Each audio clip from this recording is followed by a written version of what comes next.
20 years ago, I saw an ad in the Chicago Tribune, learn to hang glide. And all my life I've loved flying. I mean, what kid doesn't like flying? What kid doesn't dream of flying and just floating through the meadows? I mean, everybody wants to fly. I mean, it's just a natural thing. I just wanted to fly so bad, you know, and it's just the freedom of floating above the atmosphere, and then these thermals. It's like, whoa, that's just a whole nother section of my hang gliding life, getting used to those.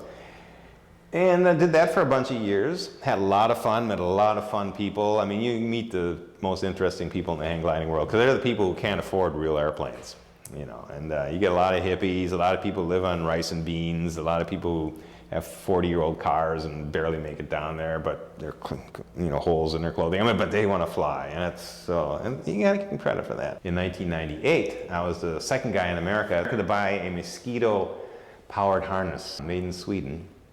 It's basically a way that you can actually get off the ground with your own little motor and fly around and shut your motor off, turn your motor on, which was perfect for me because I was working 7 days a week. And for me to go out there and have no lift and pay 20 bucks a pop just didn't cut it. And I saw this thing in this press release in the hang gliding magazine. I said, that's for me. Basically stand there, and then behind you is this kind of harness with the engine, the propeller, and the propeller is held off the ground by these little legs. So what you do is you have a mouth throttle that you actually bite down on, because you're busy holding this glider. So you bite down on the throttle, and all of a sudden the engine revs up. It's a 120cc, 12 horsepower motor. I never hurt myself, I just hurt my wallet. Yeah, I learned through my wallet, and which was okay, because now I teach people how to do this. If you buy one of these powered harnesses, your first couple flights are critical. You know, it's like you're either going to love this or hate this because of how well it goes. It's a totally new sensation. So with my scooter tow operation, that simulates that whole takeoff process very, very closely, because I only have 100 pounds of thrust. So when I take off, it's not a rocket. It's the opposite. It just kind of, you have to run, you have to kind of build up your speed. You do this moonwalking thing as the glider picks you up. It's a very slow climb up. You don't want a huge engine. You don't go to hang gliding to be, you know, like the Blue Angels. You know, it's the opposite of the Blue Angels. The scooter tow launch, it just kind of pulls you along. And I run the scooter, and I could have the throttle, so I can yank people off the ground if they know what they're doing. Or someone like you, which you'll hopefully find out soon, is I can just barely pull you enough just to keep you moving, just keep you flying, and barely fly. I mean, having the wing fly, but not strong enough to pick you up. That's a very good state to be in. You're trusting the wing, you're getting used to this running thing. And so this whole system with this kind of low and slow kind of training mimics that kind of force, only it's pulling instead of pushing. Last year, this time, I just opened up my doors, so to speak, to the scooter tow hang gliding school. I had an open house, a lot of people showed up. It just happened. You know, I didn't do any advertising. I have a website, you know, and I'm out at the site all the time. I'm there all the time. People drive in, hey, what's this? Oh yeah, well, here's a business card, here's a brochure. And it went nuts. I had 100 students, and I have 2 main instructors. There's 2 opportunities to learn. One is at 7 o'clock in the morning, one's around 4 or 5 in the afternoon. We have those times because of the thermals are not present. When the sun first comes up over the horizon, the atmosphere has had a chance to mellow out all night long. It's been just, and it's real, because we want you as a student to be in very mellow conditions. You can't handle anything beyond that, and that's fine. So it's getting up at 5:30 in the morning and getting the gliders ready for my first students to come at 7. Classes go till about 10:30, 11, because then you notice that thermals start kicking in and people start having these kind of weird flights. You know, it's not as smooth. They're starting to kind of having to change, having to correct. You know, it's like you had a smooth road, now we're on the gravel road. It's like, whoa, this is a little different. So we then shut the lessons down and let the thermals, let the big guys go up, let them have the fun. Then as the sun sets, the atmosphere then mellows out once again. So it's a whole cycle. And then we go till sunset. And then I'm in the dark, taking everything down, and then Sunday morning I get up again at 5 o'clock in the morning and set up the gliders for this. So I actually camp out at the airport every weekend. I have a pop-up camper, and I live there in the weekend. So Friday after work, I go out there and then camp Friday night, Get up Saturday morning, set up all the gliders, make sure all the harnesses are there, make sure everything's ready, you know, figure out which way the wind is going to blow. And so we have to set the pulley up, and then the wind changes, we have to take everything apart. You know, it's work. That's my weekend. So that was my last summer. Every weekend from May to like September, I was out there and had all these students, and it was quite amazing. This will be the force you'll pull.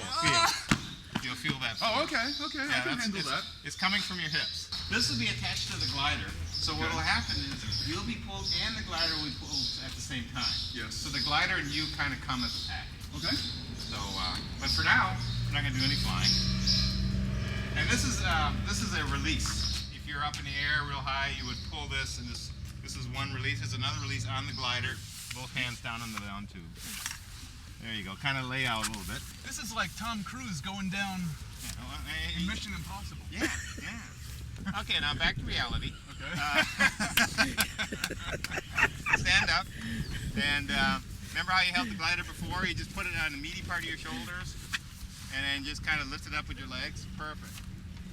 All right, so now this time when you run, you got the right grip. That's called the grapevine. Okay, so what we're going to do is we're going to do a walk, jog, and then we're going to run. And then what we're going to do is going to feel the glider lift you up, and then we're going to try to keep the nose down as much. And I'll yell at you while you're doing it. So just point, concentrate on looking at a target, keep the wing level. Okay, a little faster. Okay, you want to start running? Then switch your grip once the glider lifts. Okay, a little lower.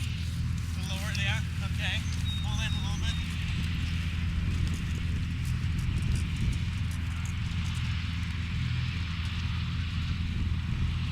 So there's a sweet spot. Actually feel it, you know, when you do it. And it's about here. That's where I want to keep it right. So the next thing, you want to run straight to the target. The glider starts turning, that will help you make the necessary correction. If you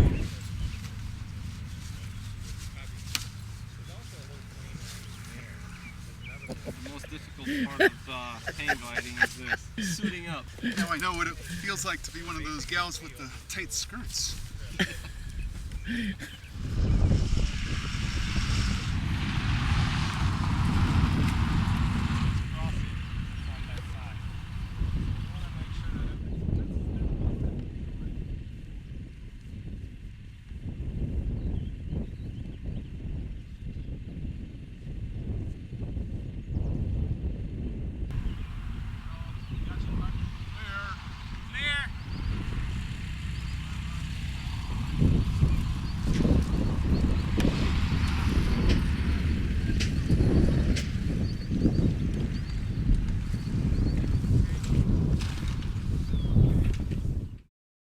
I'm going up again. Woohoo!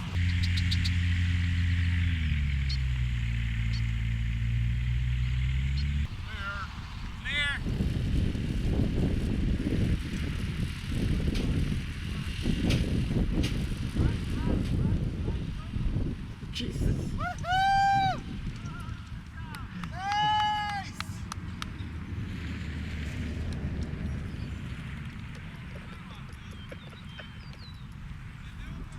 Greg's thermaling on his second flight. Nice save!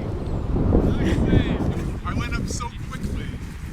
I mean, I was up before I even knew it. But it was a blast. And it was so much fun. And that's all for today.